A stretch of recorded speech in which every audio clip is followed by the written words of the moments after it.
હરે કૃષ્ણ.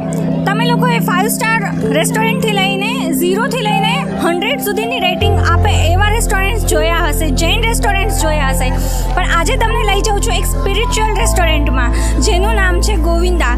કારણ કે આ ડિવોટીસ એટલે કે દીક્ષિત ભક્તો છે એ પોતાની 16 માળા કરીને ભોજન બનાવે છે અને કૃષ્ણ ભગવાનને ઓફર કરી અને પછી લોકોને સર્વ કરે છે. તો ચલો આપણે એની મુલાકાતે જઈએ. હરે કૃષ્ણ.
ગોવિંદાનું કિચન દર રવિવારે સ્વાદિષ્ટ, શુદ્ધ અને લસણ ડુંગળી વગરનું જે ભક્તો રોજે 16 માળા કરે છે એમના હાથનું સાત્વિક ભોજન.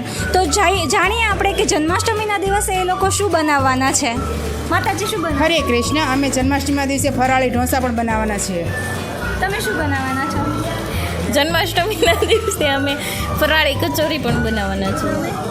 ફરાળી વેળ, દહીં મિશ્રણ. અમે સમોસા બનાવવાના છીએ. હરે કૃષ્ણ. અમે ભેળ બનાવવાના છીએ ફરાળી. અમે ફ્રેન્ચ ફ્રાઈ બનાવવાના છીએ. અમે પણ બધાની જોડે જોડે સાથ આપવાના છીએ બધાને.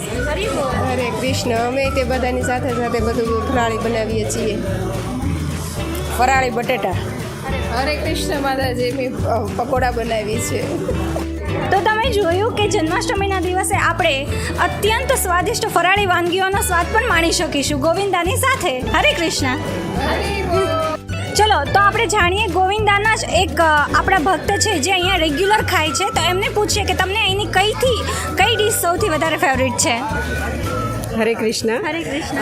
હું દર રવિવારે અહીંયા આવું છું અને ઘણા ટાઈમથી આવીએ છીએ અને અહીંયા જે ખાવાનું મળે છે એવો ટેસ્ટ મને, કેમ કે અહીંયા બધા ભક્તો દ્વારા બનાવવામાં આવે છે અને ભગવાનને ભોગ લગાડેલો હોય છે, એટલે અહીંયા જે ટેસ્ટ આવે છે એવો ક્યાંય નથી આવતો. સ્પેશિયલી મને અહીંના વડાપાઉં, મિક્સ ભજીયા અને પાઉંભાજી તો બહુ જ ગમે છે અને અમે રાહ જોતા હોય કે સન્ડે આવે તો, કેમ કે બહાર ક્યાંય ન ખાતા હોય રેસ્ટોરન્ટમાં, કેમ હરિભક્તો ન જતા હોય, અહીંયા આવે એટલે અહીંયા બધું ખાવાનું મળી જાય અને ભાવ પણ બહુ વ્યાજબી હોય છે સૌથી મોટી વાત. અને ટેસ્ટ તો એટલો બધો સરસ હોય છે કે આપણે ઘરે બનાવીએ કે રેસ્ટોરન્ટમાં ખાઈએ ક્યાંય ન આવે એવો ટેસ્ટ અહીંયા આવે, કેમ કે ભગવાનને ભોગ ધરાવેલી વસ્તુ હોય એટલે તો અનોરો ટેસ્ટ હોવાનું જ. Thank you. હરે કૃષ્ણ. તો આવો તમે અને દર રવિવારે આ અમારી ગોવિંદાની ટીમ તમારા સૌનું સ્વાગત કરવા માટે તૈયાર છે.